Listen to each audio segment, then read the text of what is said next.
तुम जोशी पर इंहिसार करके आगे बढ़ी होती तो अब तक तुम्हारी चटनी बन गई होती।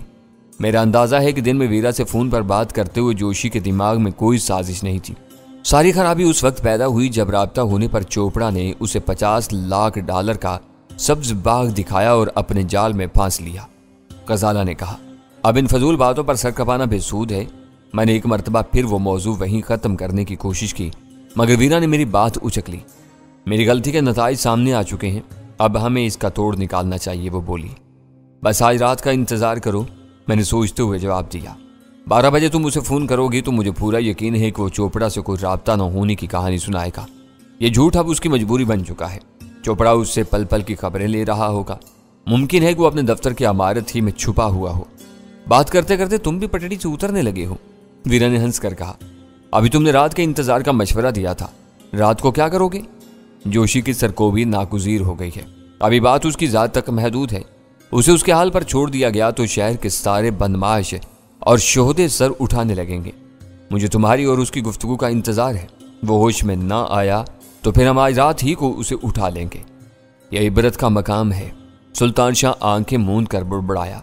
सुबह तक हमारा मुकाबला अमरीकी CIA के डिप्टी डायरेक्टर से था। आलमी रुझानात और साजिशों की बहसें हो रही थीं और इस वक्त हमारी औकात ये है कि टक्के टक्के के बदमाशों की शोरश पर काबू पाने के मंसूबे बना रहे हैं।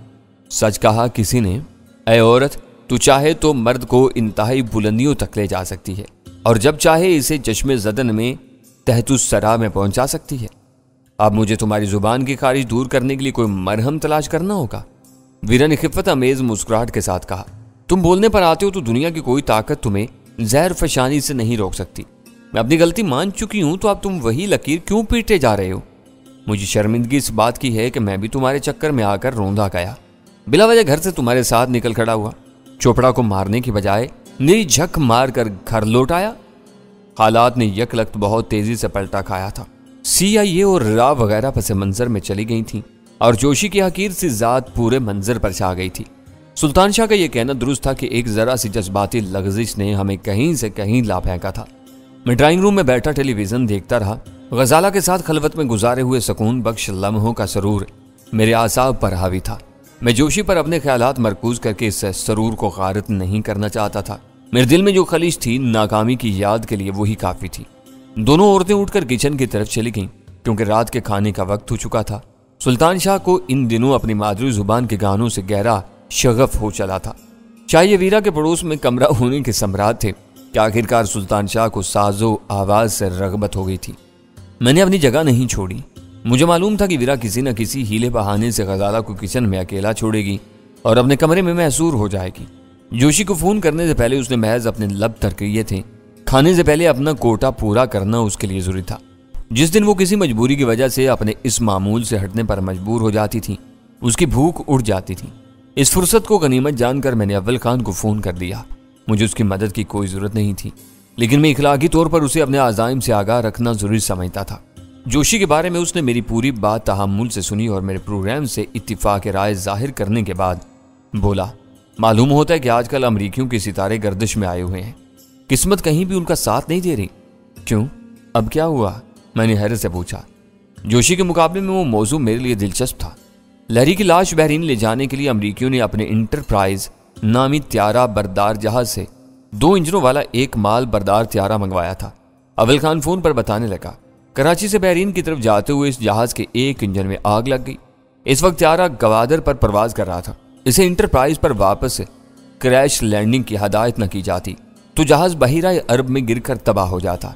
लहरी की लाश के लिए समंदर की तह ही बेहतरीन मदफन साबित होती। ये बसीरत वालों के लिए इबरत की खुली खुली निशानियां हैं। मैंने मुसर्रत अमेज लहजे में कहा। हमने उसे उसके हाल पर छोड़ने का फैसला कर लिया, मगर वो मकाफात अमल की गिरफ्त में आ गया। कुदरत की पकड़ इतनी सख्त है कि वो मरने के बाद भी उससे आज़ाद नहीं हो सका। लहरी की नागाहानी मौत पर अपने और पराए सब भोंज कर रह गए हैं। किसी की कुछ समझ में नहीं आ रहा कि उसे अचानक हुआ क्या था। हम लोगों के सिवा सिर्फ जलाल को असल कहानी का इल्म है। वो ज़हीन और समझदार अफसर है, अपनी जुबान बंद रखेगा। मैंने उम्मीद जाहिर की। मैं 12 बजे से पहले तुम्हारी तरफ आ रहा हूँ। अव्वल खान ने मुझे मुतल्ला किया। तुम्हें आने की क्या जरूरत है, जोशी से हम निमट लेंगे। मैंने कहा, तुम अपने घर पर रहो। तुम्हारी हद से बड़ी हुई मसरूफियात पर तुम्हारे बीवी बच्चे हमें कोसते होंगे। हम सब सब्र कनात वाले बंदे हैं। वो हंसते हुए बहुत गहरी बात कह गया। मेरी हर वापसी पर वो अपने रब का शुक्र अदा करते हैं। उनको मालूम है कि मेरे फराइज खतरनाक हैं। ये भी हो सकता है कि किसी दिन मैं उनसे रुखसत होकर दोबारा जिंदा ना लौट सकूं। मैं जब भी घर लौटता हूं वो खुश हो जाते हैं। वो सही कह रहा था। साबिर और काने लोग ही स्पेशल टास्क फोर्स में आला तरीन मकासद के लिए अपनी जानों की बाजी लगा सकते थे। वो हर कस व नाकस के बस की बात नहीं थी। मैं जानता हूं कि तुम इसे आसानी से उठा लाओगे, मगर रात गए कहाँ ले जाओगे। अव्वल खान फोन पर अपनी बात जारी रखते हुए इस मुहिम में दरपेश मुश्किलात की निशानदही कर रहा था। रास्ते में पुलिस की किसी गश्ती पार्टी से आमना सामना हो गया तो तुम्हारे लिए जान छुड़ानी मुश्किल हो जाएगी। ठीक है, फिर तुम आ जाओ। मैंने हथियार डाल दिए। जोशी हिंदू जरूर था, मगर उस अयालदार बदमाश का जुर्म इतना संगीन नहीं था कि उसे उसके घर में गोली मार कर हलाक कर दिया जाता। शी के इस पुराने नमकख्वार के लिए बाजपुरुष और थोड़ी सी गोशुमाली ही काफी थी। रात को 12 बजने से चंद मिनट पहले अव्वल खान हमारे घर आ पहुंचा। वो चोपड़ा और जोशी के मामलात में ज्यादा मुलव्विस नहीं रहा था, इसलिए उसे हमारी कोफ्त का अंदाजा नहीं था। यही वजह थी कि उसने फोन पर मेरी पूरी बात सुन लेने के बाद कोई तबसरा नहीं किया था, बल्कि अचानक लैरी की लाश ले जाने वाले जहाज की कहानी छेड़ दी थी। अमरीकियों की हर शिकस्त हमारे लिए खुशी का बायस होती थी। इन दिनों शायद आलमी रुझान भी यही था।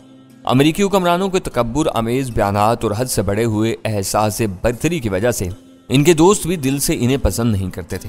अमेरिका की सल्तनत दुनिया की वाहिद सुपर पावर थी, इसलिए इसकी हर कामयाबी को एक मजबूरी समझकर रस्मी तौर पर तस्लीम कर लिया जाता।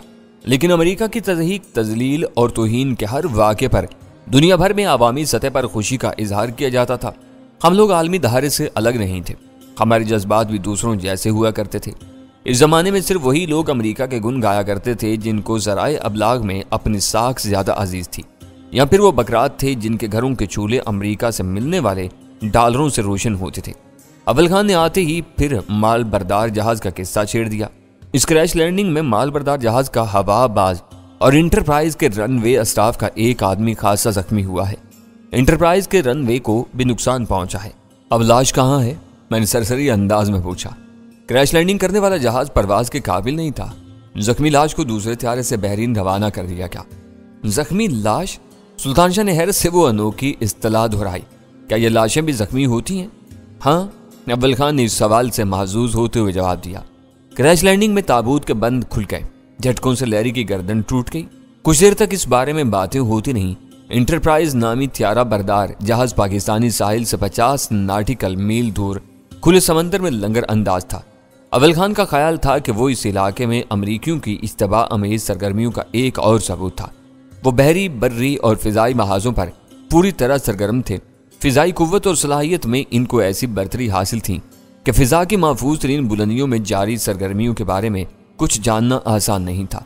12 बजे वीरा ने जोशी के लिए फोन करने का जिक्र किया तो मुझे यूं महसूस हुआ जैसे किसी ने मुझे आजाद फिजाओं से पकड़कर जमीन पर पटक दिया हो। जोशी एक जाहिल बदमाश था। ची की शिकस्त और रेख्त के आखिरी मरहले पर आंधी के बेरों की तरह एक बड़ी दौलत उसके हाथ आई थी। फिर भी वो मजीद दौलत और ब्लैक क्वीन के कुर्ब का ख्वाह था। वो इसकी काल के इंतजार में जाग रहा था। उसने स्पीकर फोन पर बात करते हुए वीरा को बताया कि वो अपनी तमाम तर कोशिशों के बावजूद चोपड़ा से किसी किस्म का राब्ता करने में नाकाम रहा था। चोपड़ा से तुम्हारी गहरी दोस्ती है, मंदिर में वो तुम्हारा पुराना साथी है। ये मुमकिन नहीं कि तुम उसके ठिकाने से बेखबर हो। मादाम तुम कैसी बातें कर रही हो? जोशी की मजरू आवाज उभरी। मैं तुमसे झूठ क्यों बोलूंगा? वो तुम्हारा दोस्त और हमराज है, तुम उसकी बातें मुझसे छुपा रहे हो। वीरा ने खुलकर उस पर इल्जाम लगा दिया। तुम मेरी नीयत पर शुबा कर रही हो। मैं तुम पर अपनी हर दोस्ती कुर्बान कर सकता हूँ। मैं फिर कह रहा हूँ कि तुम मुझे अपना पता ठिकाना बता दो। जैसे ही मेरा चोपड़े से राब्ता होगा मैं उसे अपने साथ लेकर तुम्हारे पास पहुंच जाऊंगा। अब इतने भोले बनने की कोशिश ना करो। यह ख्याल अपने दिल से निकाल दो कि तुम मुझ तक पहुंचने में कामयाब हो जाओगे। तुम तक पहुंचना और तुम्हारी खुशनुदी हासिल करना मेरी दिली आरजू है। मुझ पर शक ना करो। तुम बार बार मेरा पता जानने की कोशिश कर रहे हो। यह तुम्हारी बदनीयती का खुला सबूत है। चोपड़ा कहीं छुप कर तुमको मेरे खिलाफ उकसा रहा है। शायद तुमको नहीं मालूम कि वो राह का एजेंट है। बहुत बेरहमी से तुम्हें इस्तेमाल करेगा, अपना काम निकालेगा और फिर सर्द महरी से तुम्हारी गर्दन कटवा देगा। वो ऐसा नहीं हो सकता, जोशी ने बेसाख्ता कहा। तुम यकीन क्यों नहीं करती कि उससे मेरी कोई मिली भगत नहीं है? जिस तरह वो तुम्हारा पुराना दोस्त है उसी तरह मेरी और उसकी पुरानी दोस्ती है। मुझे कुछ नहीं मालूम कि वो किसका एजेंट है। मैं उसे भारतीय सरकार का नौकर समझता हूँ। तुम अनजान बनकर मेरे कहर को दावत दे रही हो। वीरा को उसकी पुरफरेब बातों पर गुस्सा आने लगा। تمہیں معلوم ہے کہ بلیک کوئین اپنے کسی معتوب کو موت سے کم سزا نہیں دیتی تھی۔ میں گوشہ نشین ضرور ہو گئی ہوں، مگر آج بھی اپنی مرضی اور فیصلے کو نافذ کرنے کی پوری قوت رکھتی ہوں۔ مجھے یہ سب معلوم ہے۔ یہ باتیں دہرا کر تم مجھے خوفزدہ کر رہی ہو۔ اسپیکر فون پر اس کی پھنسی پھنسی آواز گونجی۔ تم ہر بات سمجھ چکے ہو۔ چوپڑا میری تلاش میں لگا ہوا ہے اور میں اس کی فکر میں ہوں۔ تم ہم دونوں کے بیچ کے آدمی ہو۔ تم نے میری بجائے چوپڑا کا ساتھ دینے کا فیصلہ کر لیا ہے۔ تم کو بہت جلد اپنے اس فیصلے کا خمیازہ بھگتنا پڑے گا۔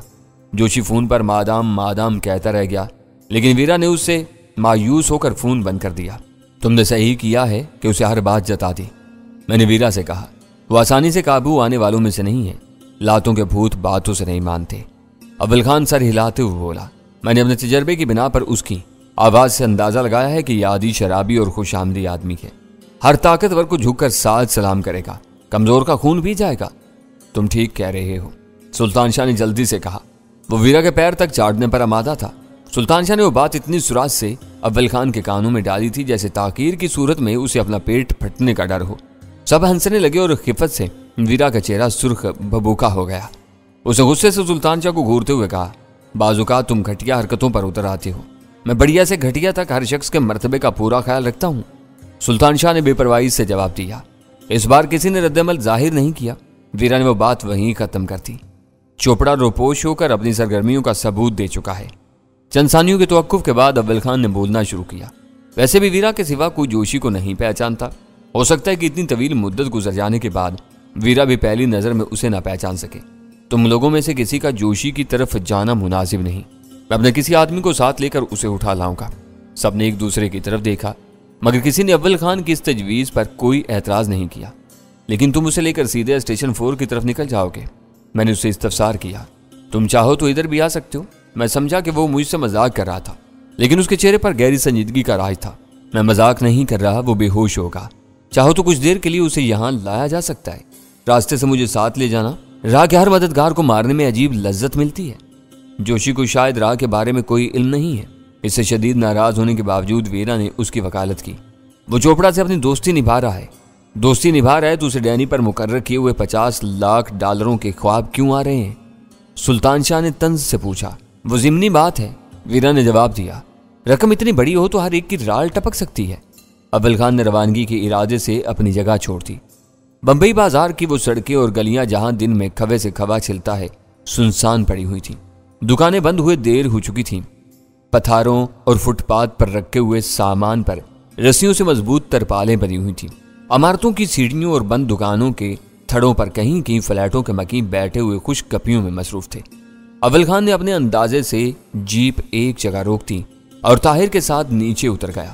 طاہر اس کا ایک قابل اعتماد ماتحت تھا جو ہر آڑے وقت میں اس کے ساتھ رہتا تھا۔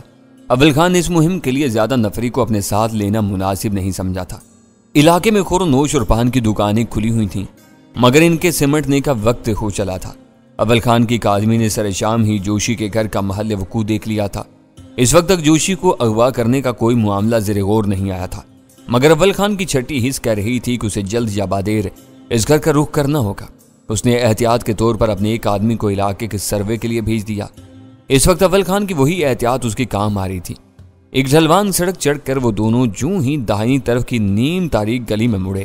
سامنے پھیلی ہوئی تاریکی میں سے ایک ہیولا دوڑتا ہوا نکلا اور گلی کے دوسرے سرے پر پھیلی ہوئی تاریکی میں کہیں مدغم ہو گیا۔ ہوشیار رہنا، یہاں آثار اچھے نہیں ہیں۔ اول خان نے طاہر کے کان کے نیچے سرگوشی کی۔ وہ دونوں محتاط انداز میں اس گلی میں آگے بڑھتے رہے جس کے دونوں طرف کئی منزلہ پرانی عمارتیں کھڑی ہوئی تھیں۔ اس گلی کا ابتدائی سرا نیم تاریک تھا، لیکن آگے گہری تاریکی کا راج تھا۔ رہائشی فلیٹوں سے آنے والا روشنیوں کا انعکاس گلی میں پھیلے ہوئے اندھیرے سے لڑنے کی ناکام کوشش کر رہا تھا۔ دوسری گلیوں کے برعکس آبادی کے اس حصے میں سناٹا تھا۔ گھروں سے باہر کو متنفس نظر نہیں آ رہا تھا۔ اول خان کو وہ سناٹا غیر فطری لگ رہا تھا۔ اسے یوں محسوس ہو رہا تھا جیسے سب لوگ کسی نامعلوم خوف سے اپنے گھروں میں محصور ہو گئے ہوں۔ ایک عمارت سے اچانک ایک پستہ کامت شخص ان دونوں کے سامنے آ گیا۔ وہ محتاط نہ ہوتے تو ان کا پستہ کامت سے ٹکرا جانا یقینی تھا۔ پستہ کامت نے رک کر چمکتی ہوئی خشک نگاہوں سے ان دونوں کو گھورا، پھر پوچھا، تم کون ہو؟ یہاں رہنے والے تو نہیں ہو؟ ہم جوشی سے ملنے آئے ہیں۔ اول خان نے اپنے ذہن میں آنے والا پہلا عذر پیش کر دیا۔ خدا خیر کرے، پستہ کامت خود کلامی کے انداز میں بولا۔ اتنی رات کو اس سے کیا کام پڑ گیا؟ وہ لمحہ بھر کے لیے خاموش ہوا، پھر ان کے جواب کا انتظار کیے بغیر دوبارہ بولا، پتا ہے کہ وہ کہاں رہتا ہے؟ ہاں، ہمیں پیلی بلڈنگ کی پہلی منزل پر جانا ہے۔ اس نے اپنی منزل کی طرف اشارہ کیا۔ ٹھیک ہے، تم جاؤ۔ پستکامل یہ کہہ کر کہیں اور جانے کی بجائے دوبارہ اسی عمارت میں گھس گیا جہاں سے نمودار ہوا تھا۔ یہ شاید ہمیں چیک کرنے کے لیے باہر نکلا تھا، طاہر نے پرتشویش آواز میں کہا۔ معاملہ گڑبڑ ہے، معلوم ہوتا ہے کہ جوشی کے گھر کی حفاظت کی جا رہی ہے۔ اول خان نے اس کی تائید کی۔ وہ دونوں پیلی بلڈنگ کی طرف بڑھ رہے تھے کہ فضا اچانک ایک فائر کے دھماکے سے لرز اٹھی۔ اس کے ساتھ ہی آس پاس رہنے والوں کی کئی دہشت زدہ چیخیں تاریک فضا میں تیر گئیں۔ اول خان کو کچھ پتہ نہیں چل سکا کہ وہ گولی کہاں سے آئی تھی اور کدھر گئی تھی۔ اس نے طاہر کا ہاتھ تھاما اور دیوانہ وار دوڑ کر قریب ترین دیوار سے چپک گیا۔ گلی میں پھیلا ہوا اندھیرا یکا یک گہرا ہو گیا۔ مکانوں کی روشنیاں بہت تیزی کے ساتھ بجھا دی گئی تھیں تاکہ اندھیرے میں تاک تاک کر گولیاں چلانے والے نامعلوم حملہ آوروں کی نشانے بازی سے بچا جا سکے۔ وہ بہت خوفناک صورتحال تھی۔ وہ دونوں کھلی فضا میں تھے۔ دشمن کو ان کی پوزیشن کا اندازہ تھا، جبکہ وہ ہر بات سے بے خبر تھے۔ کچھ دیر کے لیے اول خان کا ذہن معاوف ہو کر رہ گیا تھا۔ پہلے فائر کے بعد فضا پر کئی سیکنڈ تک بھیانک سکوت چھایا رہا۔ جوشی کی رہائشی اور ملکیتی عمارت اور ان کے درمیان محض ایک دروازے کا فاصلہ تھا۔ اس درمیانی بلڈنگ کے سامنے سے گزر کر وہ پھرتی سے اپنی مطلوبہ عمارت میں داخل ہو سکتے تھے۔ میں جا رہا ہوں، تم بعد میں آنا۔ اول خان نے قدرے انتظار کے بعد سرگوشی کی اور اسے مضطرب چھوڑ کر حرکت میں آ گیا۔ وہ عمارت کے سائے سے باہر نکلا ہی تھا کہ فضا دوسرے اور پھر تیسرے فائر سے گونج اٹھی۔ اس کے ساتھ فضا میں یک لخت ایک گھٹی گھٹی بے ساختہ چیخ گونجی۔ دوسری گولی اول خان پر چلائی گئی تھی۔ اس کے ستارے اچھے تھے کہ گولی اس کے بائیں شانے پر سے گزر کر سڑک سے اچٹ گئی۔ تیسرا فائر طاہر نے کیا تھا۔ اس نے دوسرے فائر کا شعلہ بروقت دیکھ لیا تھا۔ اول خان پر جوشی کی بلڈنگ کے سامنے والی عمارت کی پہلی منزل سے گولی چلائی گئی تھی۔ طاہر کا نشانہ بے خطا رہا۔ اس نے فلیٹ میں چھپے ہوئے حملہ آور کو زخمی کر دیا تھا۔ تیسرے فائر کے بعد بس چند لمحوں کے لیے سکون رہا، پھر فضا میں فائرنگ کا شور بھرتا چلا گیا۔ اول خان طاہر کے ساتھ ایک قریبی عمارت میں گھس کر راہداری کی دیوار سے چپک گیا۔ وہ اول خان کے لیے نیا کھیل نہیں تھا۔ اس کی پوری زندگی گولہ بارود اور ہتھیاروں سے کھیلتے ہوئے گزری تھی۔ اس نے پہلا راؤنڈ چلتے ہی اندازہ لگا لیا کہ تیسرے فائر کے بعد کم از کم 4 مختلف ہتھیاروں سے وحشیانہ فائرنگ کا آغاز کیا گیا تھا۔ فائرنگ کے ساتھ فضا خوفزدہ عورتوں اور بچوں کی بے ساختہ چیخوں سے بھی لرز رہی تھی۔ اول خان کے ذہن میں ایک تیز رفتار فلم چل پڑی۔ ویرا نے اسے بتایا تھا کہ شی کے بکھرنے پر جوشی کو اتنا مال ہاتھ آیا تھا کہ وہ اپنی پرانی سرگرمیوں سے تائب ہو کر شریفانہ زندگی کی طرف مائل ہو گیا تھا اور اپنی گزر اوقات کے لیے جائیداد کے کرائے پر انحصار کرنے لگا تھا۔ اول خان کے پاس ویرا کی ان باتوں کی تصدیق کا کوئی ذریعہ نہیں تھا۔ دوسری طرف ان باتوں پر شبہ کرنے کا بھی کوئی سبب نہیں تھا۔ سب سے بڑی بات یہ تھی کہ اسی شام ایس ٹی ایف کے ایک آدمی نے جوشی کی بلڈنگ کا ایک چکر لگایا تھا۔ اگر جوشی کی شہرت خراب ہوتی یا وہ خطرناک آدمی ہوتا تو اول خان کا بھیجا ہوا آدمی یہ باتیں ضرور نوٹ کرتا۔ اس کی فراہم کی ہوئی معلومات میں ایسا کوئی نقطہ نہیں تھا جو اول خان کو چونکنے پر مجبور کر دیتا۔ یہی وجہ تھی کہ وہ کسی غیر معمولی تیاری کے بغیر جوشی کے اغوا کے لیے نکل کھڑا ہوا تھا۔